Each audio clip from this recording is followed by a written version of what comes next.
a great mother, both in reality and also in on screen. So nobody can forget a supportive mother role in all her films. Third thing, she is a strong woman, very independent, and her powerful messages in the social media, it infuses a great strength and inspiration to the younger generation women. So we all welcome you, madam. Now coming to this clinic, தாய்மை அப்படிங்கிறது ஒரு பெண்ணுக்கும் ஒரு வரம், அது ஒரு கனவு. So ஒரு ப்ரெக்னன்சி லாஸ் ஆனால் கூட இட் இஸ் வெரி டிசப்பாயிண்டிங். அதே ரிப்பீட்டடாக ப்ரெக்னன்சி லாஸ் ஆகும்போது it is very heartbreaking and the couple lose their entire hope.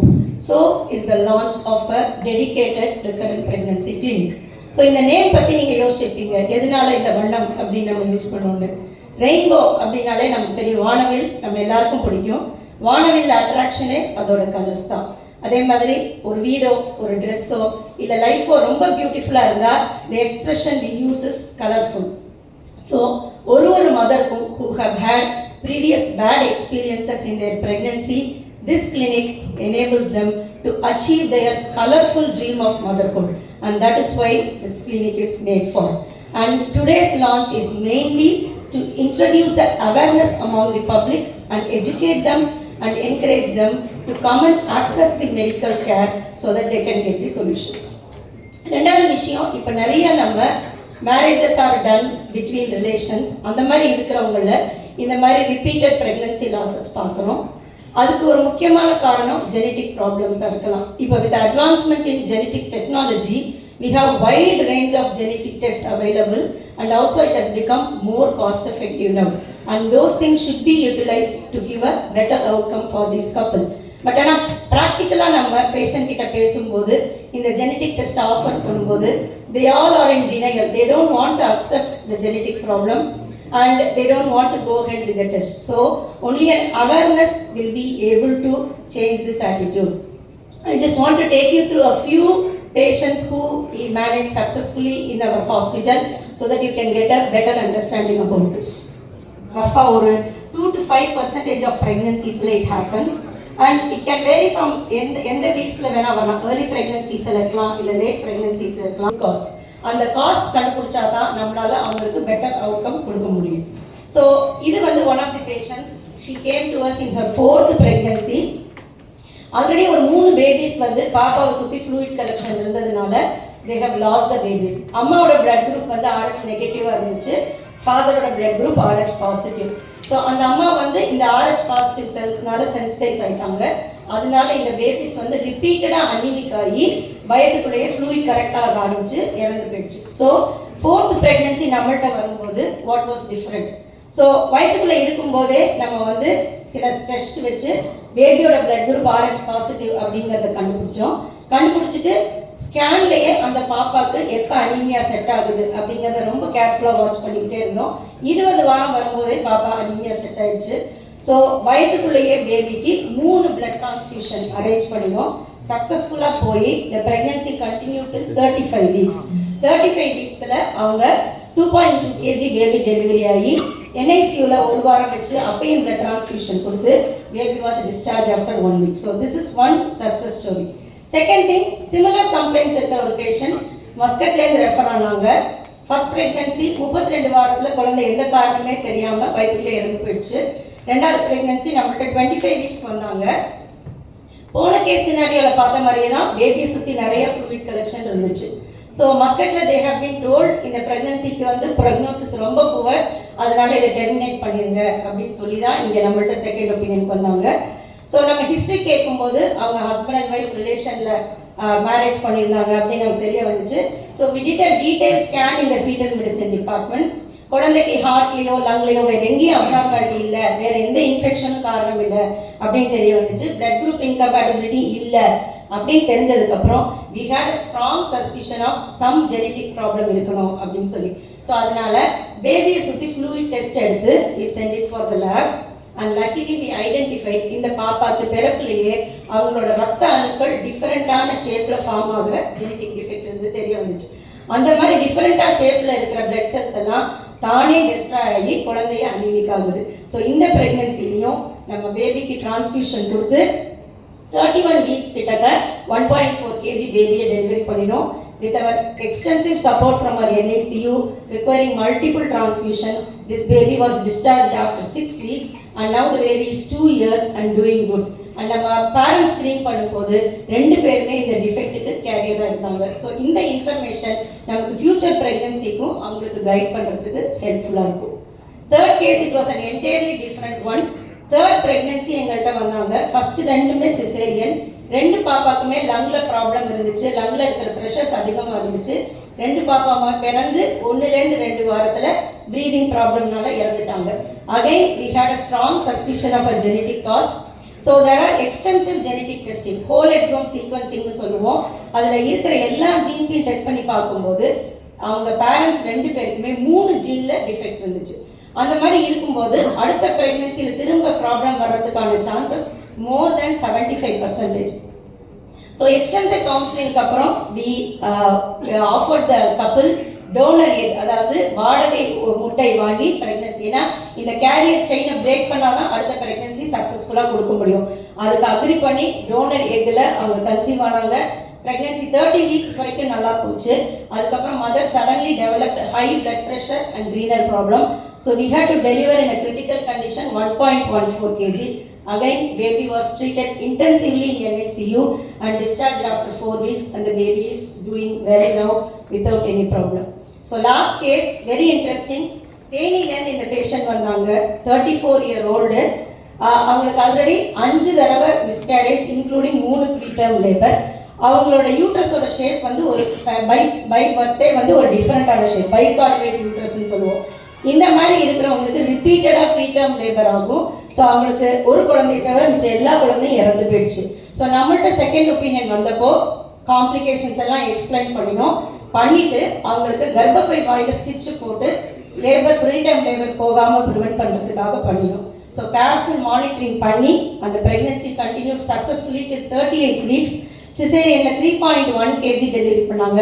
பாப்பாக்கு எந்த NICU கேரும் தேவைப்படல. Baby did well. So these are some of the case scenarios which we dealt with, and in all these cases I will proudly say it is not a one-man job, it is a multidisciplinary team effort with our fetal medicine colleagues, with our neonatologist colleagues and our pediatric specialties. So I just want to conclude my speech saying that இந்த கிளினிக்ல problems பலதா இருந்தாலும் patient centered approach and a tailored plan for everybody will definitely make a difference in the outcome. Thank you very much. Thank you, ma'am, for sharing insights and real-time life scenarios. The morning schedule, our doctors have taken their time off to be here. சிறிது தாமதமானதற்கு ஊடக நண்பர்கள் பொறுத்திருப்பார்கள் நினைக்கிறேன். Madam, thank you so much. Definitely your presence has added grace to the event today. தாய்மை ஒவ்வொரு பெண்ணிற்கும் ஒரு வரம், கனவு, தவம், முழுமை, இன்னும் சொல்லிக்கிட்டே போகலாம், மகிழ்ச்சி சொல்லிக்கிட்டே போகலாம். ஆனால் இந்த தாய்மைக்கான பயணம் எல்லாருக்கும் இனிமையான சுகமான பயணமாக இருக்கான்னு பார்த்தா most of the time it is. But சில பெண்களுக்கு ஏதோ ஒரு காரணத்துக்காக இந்த பயணம் தடைப்பட்டு போகுது. முழுமையடையாத இப்பயணம் அப்பெண்ணிற்கு குடிக்கக்கூடிய வலியும் வேதனையும் ரொம்ப ஆழமாக இருக்கு. அந்த காலத்தில் இவ்வளோ மெடிக்கல் ஃபெசிலிட்டிஸும் இல்லை, அவேர்னஸும் இல்லை. நிறைய ப்ரெக்னன்சிஸ் குழந்தை மூவ் ஆன பிறகு தான் கண்டுபிடிக்க ஆரம்பிச்சாங்க. பட் இந்த காலத்தில் women R well educated, facilities are available, they want to investigate early, and once it becomes a failure pregnancy, it is putting extreme stress on the woman.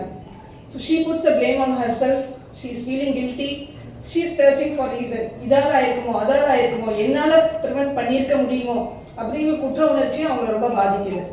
So ஒரு தோல்வியே இவ்வளோ வழியை கொடுக்கும் பொழுது திரும்பவும் அவங்க அந்த பயணத்துக்கு ரெடியாகி என்டர் ஆகி திரும்பவும் அந்த ஜேர்னியில் மறுபடியும் தடங்கள், மறுபடியும் தோல்விங்கிறது really taking a very tough toll on her. So உடல் அளவிலும் மனதளவிலும் சமூகத்தின் ப்ரெஷர் காரணமாகவும் ரொம்ப நொந்து போய் தான் அவங்க வந்து எந்த ஒரு டாக்டர் கிட்டையும் ஃபர்தர் ஜேர்னிக்காக வராங்க. So she is not only affected physically, mentally, but also by the social pressure. Whatsoever position she has achieved in this society, unfortunately she is still judged by her success in her marriage life and her pregnancy. So அவங்க சமுதாயத்தில் ஒரு நல்ல பொறுப்பில் இருப்பாங்க, நாங்கள் பார்த்துருக்கோம். எங்ககிட்ட வந்து கேட்பாங்க, மேடம் என்னால் இந்த ஸ்ட்ரெஸ் தாங்க முடியல, நான் வேலையை விட்டுடுறேன், வேலையை விட்டுட்டு நான் ட்ரை பண்ணுறேன், எனக்கு இதுதான், she thinks this is the biggest exam in her life that she has to pass. That is the scenario today. நான் சொல்லுவேன், என்ன வேலை விட்டுட்டு என்ன பண்ண போற, கன்னத்துல கை வச்சு உட்காந்துட்டு இதே யோசிச்சுட்டு இருக்க போறியா, தேவையே இல்லை. That is important. This is a part of the life.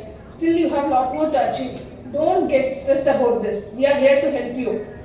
So உன்னோட கரியரும் பார்க்கலாம், இதையும் நம்ம ட்ரீட் பண்ணலாம் அப்படிங்கிற ரீஅஷூரன்ஸ் தான் உங்களுக்கு தேவைப்படுது. ஸோ இந்த மாதிரி ரெக்கரண்ட் ப்ரெக்னன்சி லாஸில் சஃபர் ஆகிற விமனை கன்சிடர் பண்ணி தான் இந்த concept, the exclusive clinic, recurrent pregnancy loss clinic to help these women out. So இந்த கிளினிக் பற்றி சொல்லும்போது ஒரு 3 கான்செப்ட்ஸ் மட்டும் நான் ஹைலைட் பண்ணலான்னு இருக்கேன்.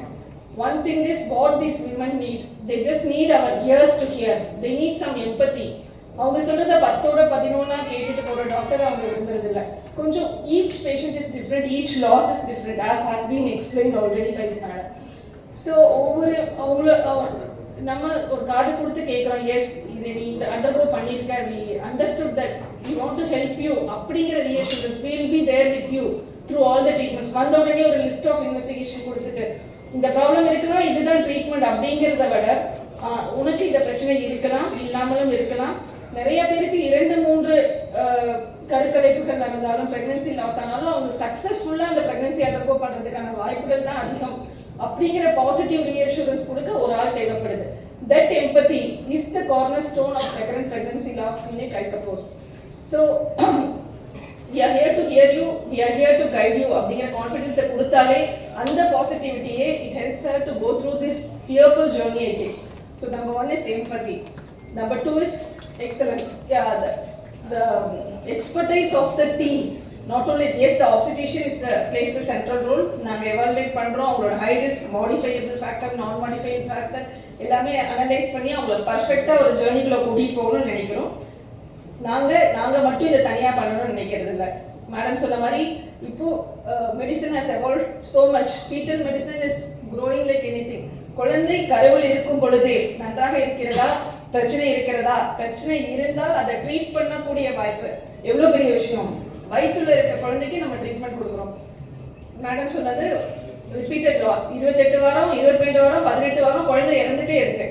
குழந்தை உள்ள இருக்க ரத்த அணுக்கள் அழிஞ்சு போகுது, அம்மாவோட ஆன்டிபாடியிலேன்னு கண்டுபிடிச்சு அந்த குழந்தையோட ரத்தத்தை அம்மாவோட ரத்தமாவே ஓ நெகட்டிவாவே மாத்துற அளவுக்கான ஃபெசிலிட்டிஸ் நம்ம கிட்ட இருக்கு.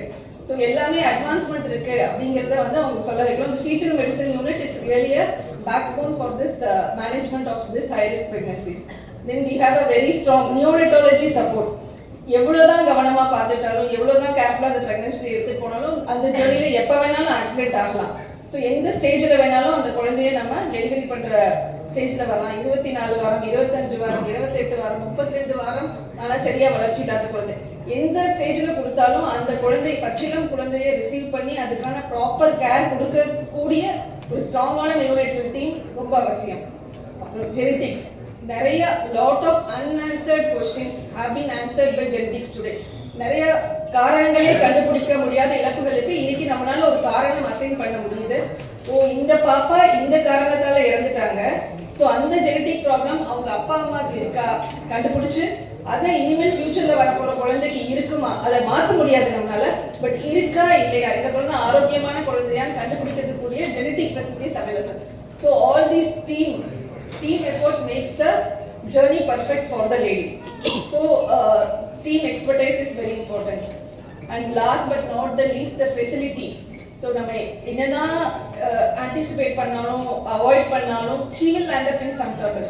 ஸோ அவங்க எந்த நேரத்தில் என்ன பிரச்சனையோடு இருந்தாலும் நம்மளுக்கு ஒரு இன்ஃப்ராஸ்ட்ரக்சர் வேணும், ஒரு இன்டென்சிவ் கேர் யூனிட், ஒரு anaesthetic support, 24 hours anaesthetic support, theatre facility, blood bank facility, availability of skilled personnel, இது எல்லாம் இருந்தால் அவங்களுக்கு ஒரு தைரியம் கொடுக்கலாம். நீங்கள் எந்த டைம் என்ன ப்ராப்ளம் இருந்தாலும் we are there to support you. So இந்த 3 கான்செப்டையும் strengthen பண்ண this recurrent pregnancy loss clinic is not a new concept. It's already being there in abroad, but நம்ம ஆல்ரெடி இதை நம்ம பண்ணிட்டு தான் இருக்கோம். பட் இதை வந்து கொஞ்சம் ப்ரொமோட் பண்ணி பீப்புளுக்கு ஒரு அவேர்னஸ் கொடுக்கணும் அப்படிங்கிற கான்செப்ட்ல தான் இதை நம்ம டெவலப் பண்ணியிருக்கோம். ஸோ இந்த கான்செப்டை பற்றி பேசும்போது the first person and only person we were confident is Saranya madam, because we wanted a personality who is well known in the public, whose words will be valued and respected, particularly when it comes to women. Progressive thinking கூட இருக்கணும், positive thinking கூட இருக்கணும், அவங்கள ஒரு role மாடலாக பார்க்கக்கூடியவங்களா இருக்கணும் அப்படிங்கிற போது மேடம் தான் எங்களுக்கு சாய்ஸாக இருந்தாங்க. So although she was very busy with the marriage, she good spend some time and be with us today. That's very great, madam. So we sincerely think this effort will be taken to the public and we'll have a success in our project. And please take it. இதனால் இவன் முடிப்பான் என்றாங்க, அதனை அவன் பால் விடல் அப்படிங்கிறது வள்ளுவன் வாக்கு. So எங்ககிட்ட facility இருக்கு, நீங்க இதை பப்ளிக் கொண்டு போய் சேர்த்துங்க. Every woman should feel if we have that problem there are people to reach out அப்படின்னு அவங்க எங்களை ரீச் பண்ணுறதுக்கு இந்த ப்ராஜெக்ட் கட்டாயமாக ஹெல்ப் பண்ணணும்னு நினைக்கிறேன். With all your blessings we expect a good success for this project. Thank you all. Thank you for the opportunity. Reddy sir and Rashekar sir to join the moment.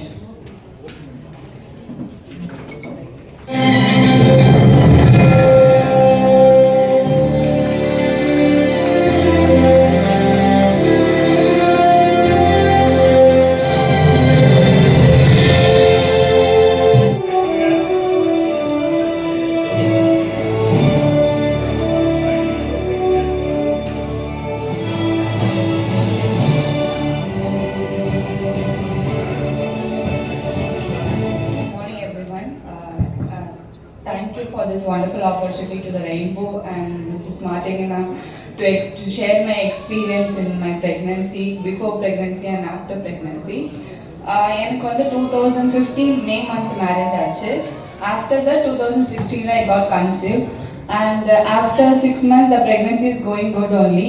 After that 5th month scan பண்ணும்போது பேபிக்கு வந்து clip ballot இருக்கு, so நம்ம இதை abort பண்ணணும், heart ப்ராப்ளமும் இருக்குது, so 1.5 இயர்ஸ்க்கு அப்புறமா வந்துட்டு பேபி இருப்பாங்கன்னு தெரியாதுன்னு சொன்னேன். ஸோ ஓகே, நாங்கள் வந்து காவேரி ஹாஸ்பிட்டல் அங்கே இங்கே ரெண்டு எக்ஸ்பீரியன்ஸ் டாக்டர்ஸோட ஒப்பீனியன்ஸ் கேட்டோம். ஸோ நாங்கள் வேறு வழி இல்லாமல் அபார்ட் பண்ணிட்டோம் பேபியை. So it was around 21 weeks அப்போ, ஸோ 2016ல. அகெயின் ஆஃப்டர் 8 monthsக்கு நான் ரொம்ப ஸ்ட்ரெஸ் ஆகி மைண்ட் லெவலில் ரொம்ப பேபியே வேண்டாம், ஏன் இப்படி இருக்குது, ஜெனட்டிக் நிறைய டாக்டர்ஸ் சொன்னது என்னென்னா ஜெனட்டிக் ப்ராப்ளமாக இருக்கும் அப்படின்னு சொன்னாங்க.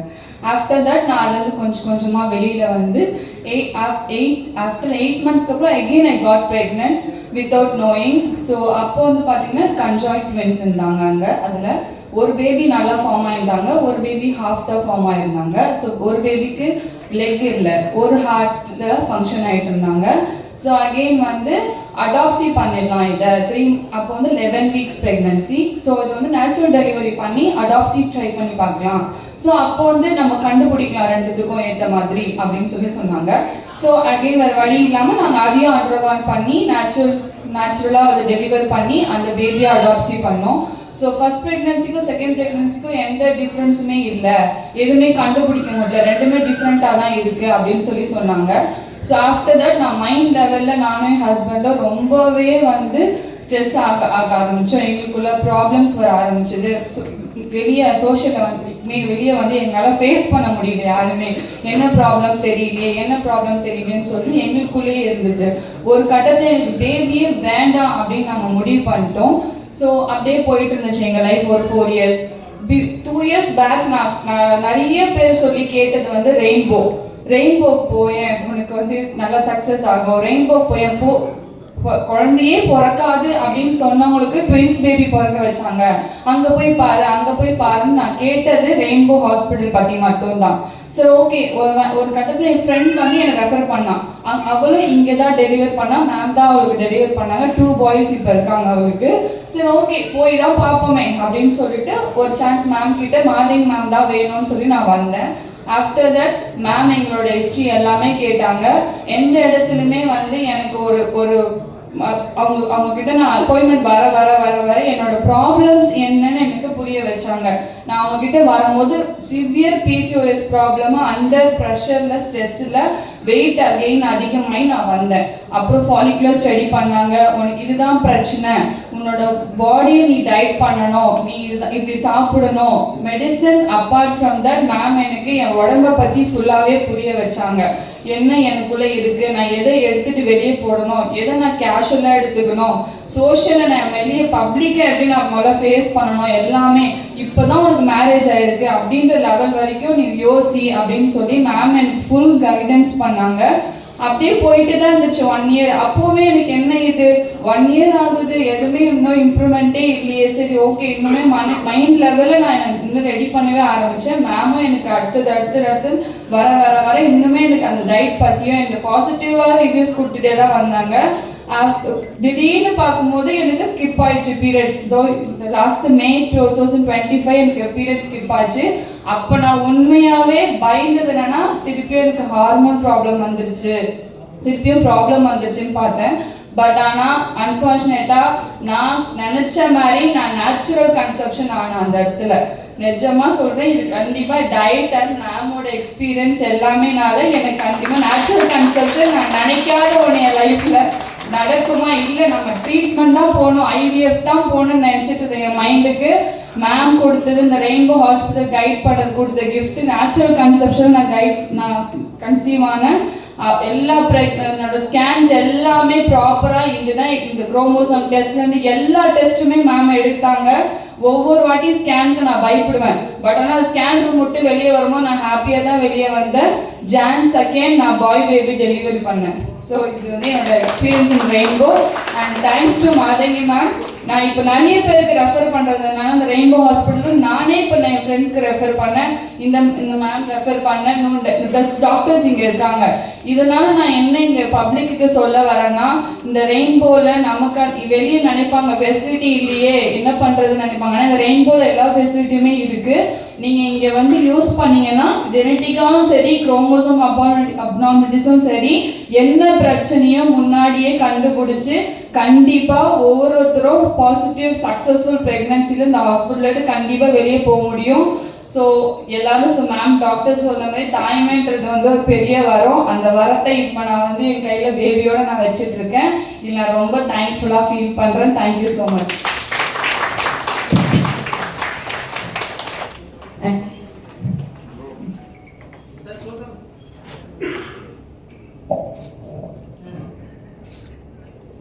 வணக்கம். இன்னைக்கு காலையில் இங்கே வந்து இந்த இனாகிரேஷனில் நான் பங்கெடுத்ததில் எனக்கு ரொம்ப ரொம்ப சந்தோஷம். என்கிட்ட இந்த ரிக்கரண்ட் ப்ரெக்னென்சி லாஸ் பற்றி எனக்கு எக்ஸ்பிளைன் பண்ணுங்கன்னு சொல்லும்போது எனக்கு என்ன தோணுச்சு அப்படின்னு நான் அதை எதோட சேர்த்து பார்த்தேன்னா, ஒரு அம்மாவுடைய கேர் அப்படின்ற மாதிரி தான் எனக்கு தோணுச்சு. ஒரு பொண்ணு வந்து அந்த பொண்ணு என்ன சாப்பிட்டு என்ன வளர்ந்து எப்படி வளர்த்துனாங்கன்னு அந்த அம்மாவுக்கு தெரியும். அப்போ அந்த பொண்ணு அப்படி வளர்த்திருப்பாங்க. அதுக்கப்புறம் அந்த அம்மா வந்து அந்த பொண்ணு ப்ரெக்னென்ட் ஆனோடனே இதுதான் சாப்பிடணும், இப்படி தான் நிற்கணும், இப்படி தான் உட்காரணும், இந்த நேரம் நீ தூங்கணும் இப்படின்னு அந்த அம்மா வந்து அந்த பிள்ளையை கைட் பண்ணுவாங்க. அந்த கைடன்ஸ்லேயே அந்த பொண்ணோட வயத்தில் அந்த குழந்தை வளரும். அதுக்கப்புறமும் அந்த குழந்தை பிறந்ததுக்கப்புறமும் அந்த குழந்தைய வந்து இப்படி தான் தூக்கணும், இப்படி தான் வச்சுக்கணும், இங்கே தான் படுக்க வைக்கணும், குழந்தை இதை சாப்பிடணும், நீ இதை சாப்பிடணும், இந்த நேரம் தான் நீ பால் கொடுக்கணும், இப்படின்னு அந்த அம்மா தான் மறுபடியும் அந்த குழந்தை வெளியே வந்ததுக்கப்புறமும் கைட் பண்ணுவாங்க. அந்த குழந்தையும் எப்படி உட்காரணும், அந்த குழந்தை எதை எப்படி பிடிச்சிக்கணும், எப்படி சாப்பிடணும், தன்னால் அதை சாப்பிட கற்றுக்கிற ஸ்டேஜ் வரைக்கும் அந்த அம்மா ஹெல்ப் பண்ணுவாங்க. யாரை நான் சொல்கிறேன்னா, இந்த பொண்ணுடைய அம்மா, அந்த பாட்டி. ஸோ எனக்கு இந்த வண்ணம் கிளினிக் வந்து அந்த மாதிரி ஒரு ரோல் ப்ளே பண்ணுற மாதிரி எனக்கு தோணிச்சு அவங்க எனக்கு இதை விளக்கும் போது.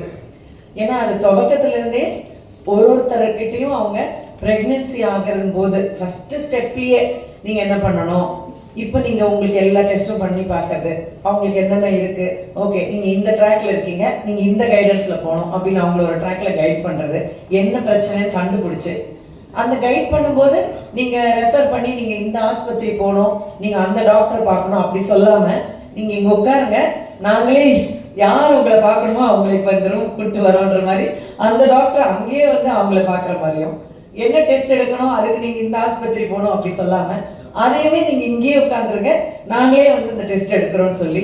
ஸோ அப்போ என்னன்னா, நம்மளுக்கு எல்லாமே ஒரு அம்மா, நம்ம கூட இருக்கிற அம்மா மட்டும்தானே அப்படி பண்ண முடியும். நம்ம வேற யாரும் வந்து நம்ம எல்லாம் அங்கங்கே போய் தேடி ஒரு டெஸ்ட் எடுக்கிறதும், எந்த டாக்டர் நல்ல டாக்டர் கண்டுபிடிச்சி போகிறதும், இந்த பயணம் இந்த கஷ்டம் அதெல்லாம் படாமல் நம்ம அம்மா இருக்காங்க, அவங்க சொல்கிறத நம்ம செஞ்சால் போதும், அவங்களே எல்லாம் நம்ம கைக்கே கொண்டு வந்துருவாங்க, அவங்களே எல்லாமே பார்த்துப்பாங்கன்ற மாதிரியே எனக்கு அவங்க சொன்ன விளக்கங்கள் எனக்கு அப்படி புரிஞ்சுது. ஸோ ஐ ஃபெல்ட் லைக் கம்ப்ளீட்டாக ஒரு இடத்துல எல்லாமே நாங்கள் கேர் பண்ணிக்கிறோம் அப்படின்னு சொல்கிறது எனக்கு ரொம்ப சந்தோஷமாக இருந்தது. ஏன்னா நிறைய பேருக்கு வந்து ஒரு பிரச்சனை இருக்குன்னே தெரியாது, அப்படி தெரிஞ்சாலும் அதை யார்கிட்ட போய் என்னன்னு கேட்கணும்னு தெரியாது, எந்த பிரச்சனைக்கு எங்க போகணும்னு தெரியாது. ஸோ இது எப்படி இருக்குன்னா, நீங்க ஆரம்பமே இங்க வந்தீங்கன்னா உங்களுக்கு என்ன இருக்கு, என்ன செய்யணும், எப்படி உங்களுடைய அந்த பிரெக்னன்சிங்கிற பயணத்தை ரொம்ப ஹெல்த்தியா எப்படி கொண்டு போகணும், உங்களுக்கு எந்த ஸ்ட்ரெஸ்ஸும் இல்லாமல் ஸ்ட்ரெஸ்ஸு பூரா நாங்கள் எடுத்துக்கிட்டு நாங்கள் உங்களை கம்ஃபர்டபுளாக சந்தோஷமாக அந்த பயணத்தில் கொண்டு போய் அருமையான ஒரு குழந்தைய நீங்கள் பெற்று உங்கள் கையில் அதை கொடுத்து லட்டு மாதிரி வீட்டுக்கு தூக்கிட்டு போங்க அப்படின்ற வரைக்கும் நாங்கள் செய்யணுன்றதுக்கு ஒரு பெரிய டீம் அவங்களுக்குள்ளேயே கொண்டு வந்து இந்த வண்ணம் கிளினிக் ஆரம்பிச்சிருக்காங்க. அப்படிங்கிறது எனக்கு ரொம்ப ரொம்ப சந்தோஷமாக இருக்குது. ஏன்னா எல்லாருக்கும் இதுதான் தேவை. எல்லாமே ஒரு இடத்துல எங்களை பத்திரமா பார்த்துப்பாங்க. இப்போ என்கிட்ட கேட்கும்போது இப்போ அவங்க அந்த பேஷண்ட் ரெபேக்கா பேஷண்ட் சொன்ன மாதிரி யார் கேட்டாலும் இப்போ நமக்கு என்ன தோணுதுன்னா, நீங்கள் அங்கே போங்க, அவங்க எல்லாமே பண்ணிக்கிறாங்களா, எல்லாமே பார்த்துக்கிறாங்களா, அப்போ அங்கேயே போய் நீங்கள் ஃபர்ஸ்ட்லேருந்தே பார்த்துக்கோங்க அப்படின்னு சொல்கிறதுக்கு நமக்கு ரொம்ப சந்தோஷமாக ஒரு இடம் கிடச்சிருக்கே அப்படின்ற ஒரு சந்தோஷம் இருக்குது. So I really wish all the doctors all the best. ஏன்னா ஒரு டாக்டர் ஆகிறதுங்கிறதே ரொம்ப கஷ்டம். வெளியிலேருந்து பார்க்கும்போது தெரிய மாட்டேங்குது. என்னுடைய பெண்கள் 2 பேருமே இப்போ டாக்டர்ஸு. அதில் கரெக்டாக இந்த டிபார்ட்மெண்ட்லேயே சூட் ஆகிற மாதிரி என் பெண்கள் இருக்காங்கன்றது எனக்கு ரொம்ப பெருமையாக, அது ரொம்ப சந்தோஷமாக இருந்துச்சு. அவங்க அது ஒன்று சொல்லும் போதும். என்னுடைய பெரிய மகள் வந்து பீடியாட்ரிஷியன், என்னோட சின்ன மகள் வந்து கைனகாலஜிஸ்ட். அது ரொம்ப சந்தோஷமாக இருந்தது.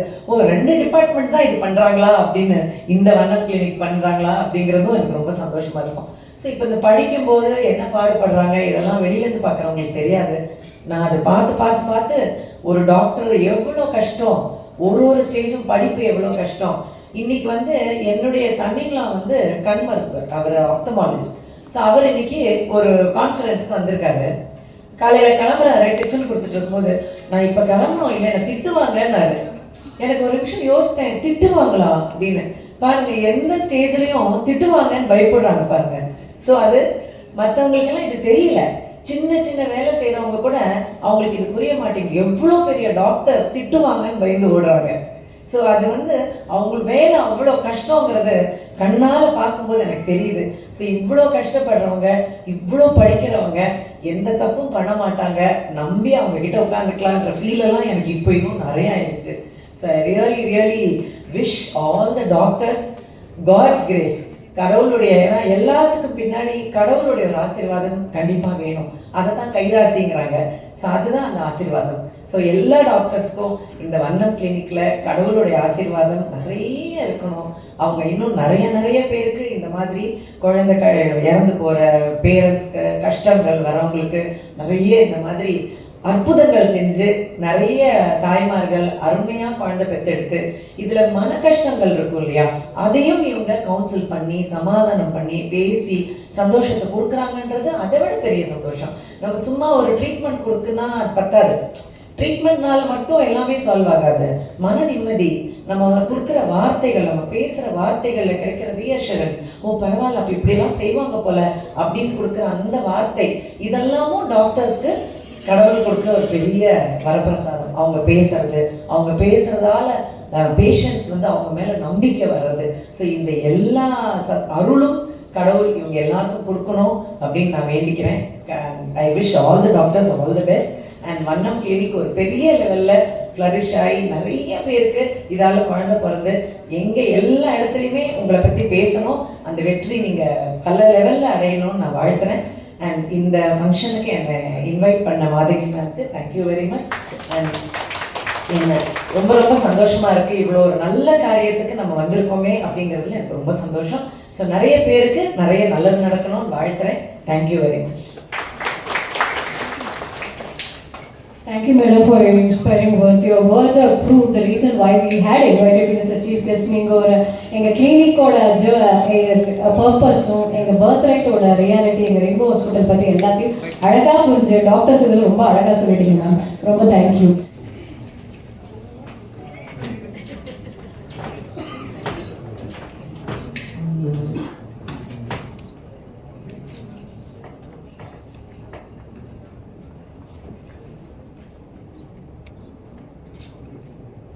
வண்ணம் கிளினிக் அப்படிங்கிறது ஒரு மதருக்கும் அவங்களோட தாய்மை, அதாவது அந்த கலர்ஃபுல் மதர்ஹுட்டை அச்சீவ் பண்ணுறதுக்கு ஹெல்ப் பண்ணுற கிளினிக்.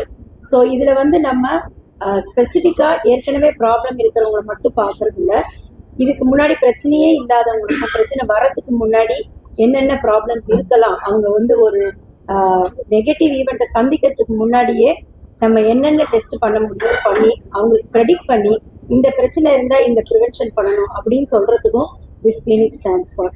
ஸோ பிரச்சனை வந்து ஒரே விதமாக தெரிஞ்சால் கூட it is not a standard solution for everybody. இந்த கிளினிக்கோட இம்பார்ட்டன்ஸே பேஷண்ட் சென்டர்ட் அப்ரோச் அண்ட் ஒரு டெய்லர் மேட் பிளான், அவங்களுக்கு சூட் ஆகிற மாதிரி ஒரு பிளான் கொடுத்து அவங்களோட தாய்மையோட வரத்தை அச்சீவ் பண்ணுறது தான் இந்த வண்ணன் கிளினிக். ஸோ இப்போ நிறைய பேர் வந்து ரிலேஷன்ஸில் மேரேஜ் பண்ணுறாங்க. அந்த மாதிரி வரும்போது ஜெனட்டிக் ப்ராப்ளம்ஸ் இருக்கிறதுக்கான வாய்ப்புகள் ரொம்ப அதிகம். ஆனால் அதுக்காக வந்து ஜெனட்டிக் ப்ராப்ளம் மேரேஜ் ரிலேஷன் பண்ணாதான் வரும் அப்படிங்கிறதும் கிடையாது. ரிலேஷனில் இல்லாமல் மேரேஜ் பண்ணாலும் ஜெனட்டிக் ப்ராப்ளம்ஸ் வரலாம். நம்ம மக்களிடையே என்ன ஆட்டிடியூட்னா, நான் நல்லா தானே இருக்கேன், அதனால என் குழந்தைக்கு ஜெனட்டிக் ப்ராப்ளம் இருக்கிறதுக்கான வாய்ப்பே இல்லை அப்படிங்கிற டினையல் வந்து ரொம்ப அதிகமாக இருக்கு. ஸோ பேரண்ட்ஸ் வந்து பார்க்கறதுக்கு ஆரோக்கியமாக இருந்தாலும் அவங்க சில ஜெனட்டிக் ப்ராப்ளம்ஸ்க்கு கேரியராக இருப்பாங்க. கேரியர்னா அவங்களுக்கு அதனால பாதிப்பு இருக்காது. ஆனால் அவங்க ஒரு குழந்தைய உருவாக்கும் போது தாய்க்கும் ஃபாதருக்கும் சேர்ந்து இருக்கிற ஜெனட்டிக் ப்ராப்ளம் குழந்தைக்கு மேஜர் ப்ராப்ளமாக இருக்கலாம்.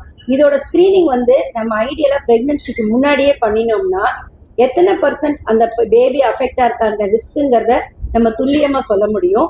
ஜெனட்டிக் ப்ராப்ளம்க்கு வந்து ட்ரீட்மெண்ட் கிடையாது, அதை நம்மளால மாற்ற முடியாது.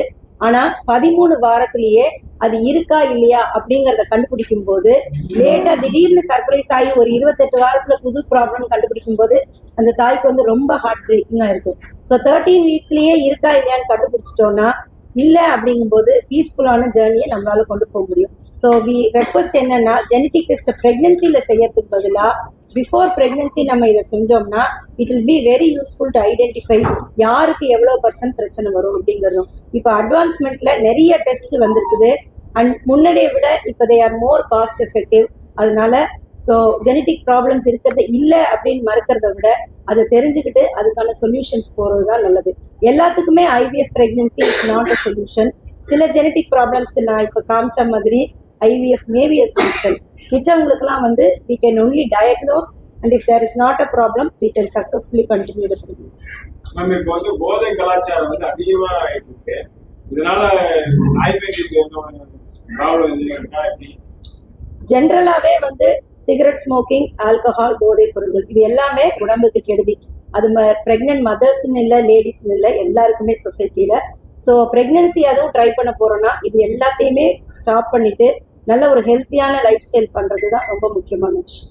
ஸ்மோக்கிங் மேலே வந்து ட்ரக்ஸ் எல்லாம் யூஸ் பண்ணுறாங்களே, ஸ்மோக்கிங்கே பிரச்சனைனா ட்ரக்ஸ் அதை விட ப்ராப்ளம் தான். ஸோ எதுவுமே யூஸ் பண்ணக்கூடாது. எந்த ட்ரக்ஸுக்குமே there is no safe limit. இவ்வளோ மட்டும் யூஸ் பண்ணால் ஓகே, நான் இவ்வளோ சிகரெட் மட்டும் பிடிச்சா ஓகே அப்படிங்கிற கான்செப்ட்லாம் கிடையாது. ஃபுல்லாக வந்து எல்லாத்தையுமே ஸ்டாப் பண்ணணும். அட்லீஸ்ட் ஒரு ஃபியூ மந்த்ஸ் முன்னாடியே பண்ணாதான் அந்த அவங்க யூஸ் பண்ண ட்ரக்ஸோ இல்லை ஸ்மோக்கிங்கோட இஃபெக்டோ ரிவர்ஸ் ஆகி பேபி ஹெல்த்தி ஆகும். இப்போது ரிக்கரண்ட் ப்ரெக்னன்சி லாஸ் அப்படின்னா என்ன அப்படின்னா, ஒரு தாய்க்கு ஒரு பெண்ணுக்கு 2 முறைக்கு மேலே ரிப்பீட்டடாக ப்ரெக்னன்சி லாஸ் ஆச்சுன்னா அதை நம்ம ரிக்கரண்ட் ப்ரெக்னன்சி லாஸ்ன்னு சொல்கிறோம். ஸோ டோட்டல் ப்ரெக்னன்சிஸில் பார்க்கும்போது ஒரு 2 to 5% பீப்புளுக்கு இந்த மாதிரி ரிப்பீட்டடாக வரலாம். இதுக்கு பல காரணங்கள் இருக்குது. முக்கியமாக நம்ம சொல்கிறது வந்து chromosomal problem and genetic problem. அதை தவிர யூட்ரஸோட ஷேப் அப்நார்மாலிட்டி, இல்லை ஆட்டோ இம்யூன், அதாவது நம்ம உடம்பே நம்மளோட பாடிக்கு எதிர்த்தாப்புல ஆன்டிபாடிஸ் ப்ரொடியூஸ் பண்ணுறது, இல்லை வேறு சில ஹார்மோன் இம்பேலன்சஸ், இந்த மாதிரி காரணங்கள் இருக்கலாம். இதில் முக்கியமாக குட் அவுட்கம் கொடுக்கணும் அப்படின்னா 3 விஷயம் வி ஹாவ் டு டூ. ஒன்று, ப்ரெக்னென்ட் ஆகிறதுக்கு முன்னாடியே இதுக்கான காரணத்தை, ரூட் காஸை டயக்னாஸ்டிக் டெஸ்ட் பண்ணி இவாலுவேட் பண்ணணும். 2வது, ப்ரெக்னன்சி ஸ்டார்ட் ஆனவுடனே கேர்ஃபுல் மானிட்டரிங் ஸ்கேன் மூலமாக கண்டுபிடிக்கலாம். 3வது, அதையும் மீறி ப்ராப்ளம் வந்துச்சுன்னா ஏர்லியாக இன்டர்வென்ஷன் பண்ணினான்னா சக்ஸஸ்ஃபுல் அவுட்கம் கொடுக்கணும். ஜெனட்டிக் டெஸ்டிங்கில் வந்து நிறைய வெரைட்டி இருக்குது. சில பேருக்கு நம்பர்லேயே ப்ராப்ளம் இருக்கும், சில பேருக்கு சின்ன சின்ன ஜீன்ஸில் ப்ராப்ளம் இருக்கும். ஸோ அது என்ன மாதிரி ப்ராப்ளம்ங்கிறத பொறுத்து நாளைக்கு அவங்க ஒரு கேரியராக இருந்தாங்கன்னா இது வந்து it's a message for the society. அந்த மாதிரி இருக்கிறவங்களுக்கு மேரேஜ் பார்க்கும்போது அவங்களோட பார்ட்னர் யாரை பார்க்க போகிறீங்களோ அவங்களும் கேரியராக இருந்தாங்கன்னா அவங்களோட ஃப்யூச்சர் ஜென்ரேஷனில் இந்த ப்ராப்ளம் வரும். அதனால தான் இப்போ வந்து ரிலேஷன்ஸ் மேரேஜே வந்து வி வாண்ட் டு ரெடியூஸ். ஏன்னா ஒரு டிஃபெக்ட் ஜென்ரேஷன்ஸில் வந்துக்கிட்டே இருக்குன்னா அது அடுத்தடுத்த ஜென்ரேஷனில் கேரி ஓவர் ஆகி தான். ஆனால் பர்சன்டேஜ் வந்து என்ன டைப் ஆஃப் ஜெனட்டிக் ப்ராப்ளம் அப்படிங்கிறத பொறுத்து தான் பர்சன்டேஜ் ஆஃப் ரிக்கரன்ஸ் மாறும். ஜெனட்டிக்ஸுங்கிறது ஆக்சுவலாக ஒரு கடல் மாதிரி. ஸோ அதில் நம்ம கொஞ்சம் தான் எக்ஸ்ப்ளோர் பண்ணிகிட்டு இருக்கோம். ஸோ ஜெனட்டிக் டெஸ்டிங்னா நீங்கள் போய் எந்த டெஸ்டிங்கும் உங்களால் ஜெனட்டிக் டெஸ்டிங் பண்ண முடியாது. உங்களோட ஹிஸ்ட்ரி, உங்களுக்கு முன்னாடி இருந்தவங்களுக்கு ஏதாவது ப்ராப்ளம், உங்களுக்கான ப்ரெக்னன்சி லாஸோட அனாலிசிஸ், இதெல்லாம் வச்சு இந்த ஜெனட்டிக் டெஸ்ட் பண்ணால் நம்மளுக்கு ஒரு ஆன்சர் கிடைக்கும் அப்படிங்கிறத டிசைட் பண்ணக்கூடியவங்க டாக்டர் தான். ஸோ எஸ், ஜெனட்டிக் டெஸ்டிங் அப்படிங்கிறது வந்து நம்மளே போய் பண்ணிக்கலாங்கிற ஒரு தவறான கருத்தை மட்டும் எடுத்துக்க வேணாம். Approach your doctor, they will advice you the appropriate test. ஏன்னா இதில் மெயினாக பேட்டர்ன் ரெக்கக்னிஷன், அவங்களுக்கு ப்ரீவியஸாக வந்த பிரச்சனையை 2-3 தடவை பார்க்கும்போது என்ன ப்ராப்ளம் இருக்குங்கிறது அந்த பேட்டர்ன் ரெக்கக்னிஷனில் நம்மளால் கண்டுபிடிக்க முடியும். ஸோ அதுக்கான ஸ்பெசிஃபிக் டெஸ்ட் பண்ணால் தான் பண்ண முடியும். ஓவராலாக நான் என்னோட ஜீன்ஸ் ஓகேயா அப்படிங்கிற மாதிரி செக் பண்ண முடியும். இன்னும் ஒரு விஷயம் பாதிக்கப்பட்ட பெண்களுக்கு சொல்கிறது என்னென்னா, நீங்கள் தனியாக இல்லை. Don't first put your blame on yourself. நீங்களே சொருக்கிக்காதீங்க, சோஷியல் ப்ரெஷருக்கு ஈல்ட் ஆகாதீங்க. Just come out and take the proper help. மிக மிக இதில் ரொம்ப பாசிட்டிவ் பாயிண்ட் என்னென்னா, எந்த ட்ரீட்மெண்ட்டுமே இல்லாமையே கூட 2-3 ப்ரெக்னென்சி லாஸஸ்க்கு அப்புறமா ஒரு நல்ல ஆரோக்கியமான குழந்தைய அவங்களால பெற்றெடுக்க முடியும் வித்தவுட் எனி ட்ரீட்மெண்ட். அப்போ இவ்வளோ ட்ரீட்மெண்ட், இவ்வளோ அனாலிசிஸ் இருக்கும்போது கட்டாயமாக அவங்களுக்கு ஒரு சக்ஸஸ்ஃபுல் ஜேர்னி இருக்குது. ஸோ ஜஸ்ட் அவங்க they have to seek the right help. அதுதான் வேறு. Thank you.